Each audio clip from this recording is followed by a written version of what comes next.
Should you be considering putting nightshades to the side and removing them from your diet? Nowadays, it can be a little overwhelming on what to eat, what not to eat, but there are some specific foods, and this could be one of them that might be just causing you some irritation, or you may need to go a period of time to go without this food. I'm going to show you exactly what a nightshade is, what the components of it that are probably irritating your system or you may want to try. And then more importantly, how you can eliminate this food, fix the underlying problem, and then slowly add them back in and be able to tolerate them in the future. That's what we're going to break down. So the term nightshade comes from a group of vegetables that was thought at one point needed shade in order to be grown, hence the name for it. But it stuck, but that's not necessarily what we're breaking down as. But they share a common ingredient, solanine. And this is one of the ones that we maybe want to watch out for that you could be sensitive to. There's just not tons of research on it. So some of the most common nightshade foods include tomatoes, eggplant, potatoes, especially green ones.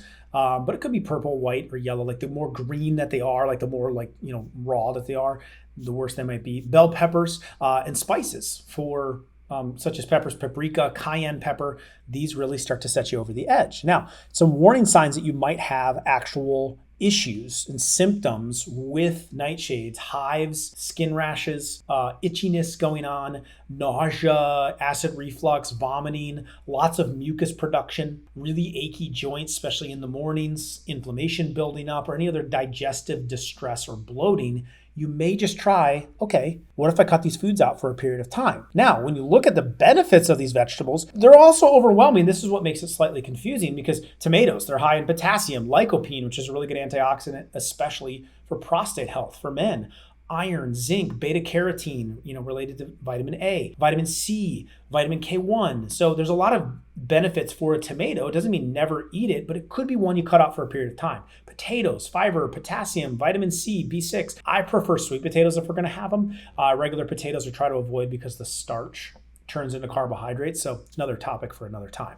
Bell peppers, potassium, folic acid, folate, vitamin A, vitamin C, fantastic. I eat a lot of peppers. Eggplants, there's potassium in those, fiber, magnesium, phytonutrients, lots of antioxidants, good B vitamins like B6 and vitamin K. So there's a lot of benefits to these foods. So it's not that they are are bad or should be put in the bad category. And I think that's what we try to do, is try to just put one food in a bad category. It's just some people might be sensitive to them. Well, why is that? What is creating this kind of damage and this kind of buildup? Well, let's break this down on what some of the problems could be. Number one, with nightshades contain saponins, and saponins may impair digestion. They also might limit the nutrition uptake that these foods give. So saponins can create an exaggerated immune response in the body. So if you are someone that's very sensitive and you've kind of tipped the autoimmune bucket already, and then you add in more saponins found in nightshades, it could be the thing that sets you over the edge, creates some kind of symptom for you. That's why backing off this type of food might be the thing that gets the bucket drained and then allows you to add them back in down the road.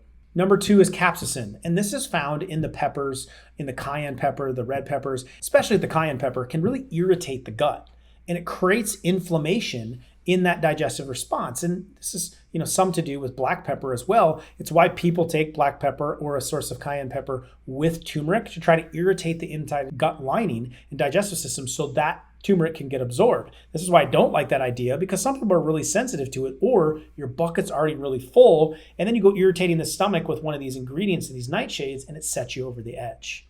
Finally, the solanine. And we talked about this a little bit, and this is in higher levels, can cause stress inside of the body and really trigger an autoimmune response, or one of the symptoms that we talked about. And all of the nightshades contain this amount. So some of them contain kind of a double up on autoimmune irritating nutrients, and all of them contain the solanine. So how can you go about eliminating some of these and not miss out on all the deliciousness that these foods bring? So let me give you some tips to try. I think it's worth it for a couple week period of time, removing nightshades from your body, being aware of what they are, and then you could slowly add them back in. I'll also give you training in a moment to really help you understand this and break this down so you can properly get the gut reset. So when it comes to potatoes, right, cutting them out, absolutely not having them green, making sure they are fully ripe before you'd eat them. But to cut the potatoes out, try moving to sweet potatoes, or even better yet, cauliflower. Cauliflower rice, cauliflower can turn into a pizza. You can be whatever you want. So try using cauliflower, or if you have to have a potato, try sweet potatoes. Instead of tomatoes, maybe in a salad, you might try a strawberry or a blueberry or a pineapple, right? If you're using tomato sauce, I would just avoid that for right now and go with either a white sauce or an oil-based sauce. And avoid the tomato sauce for this period of time, whether it's some type of pasta dish or some type of pizza that you're having in the first place. Just avoid the red sauce during this period. As far as peppers, yellow, green, red, just switch those out with your other favorite vegetables. Cucumbers, radishes, carrots, great alternatives. As far as eggplant, portobello mushrooms or zucchini are fantastic replacements if you need a substitute for those vegetables. And then for seasoning, instead of cayenne, maybe you try a ginger or try a horseradish or try a garlic instead of those nightshade spices. To cut those out, cut down on the inflammation, and see if those symptoms reside. See if you get some stiffness release. See if you get some inflammation release, or it doesn't set off your autoimmune response. Now, to go deeper into the autoimmune side of things, I put together an entire gut training. That link is below to really help walk you through it and understand the food list of what you should and shouldn't be eating. I also made a gut healing, quick inflammation reducing video, and I put that one right here as a simple next step for you to take to help understand, figure this out, get to the cause, and get you feeling better, get you feeling good about yourself. So check it out.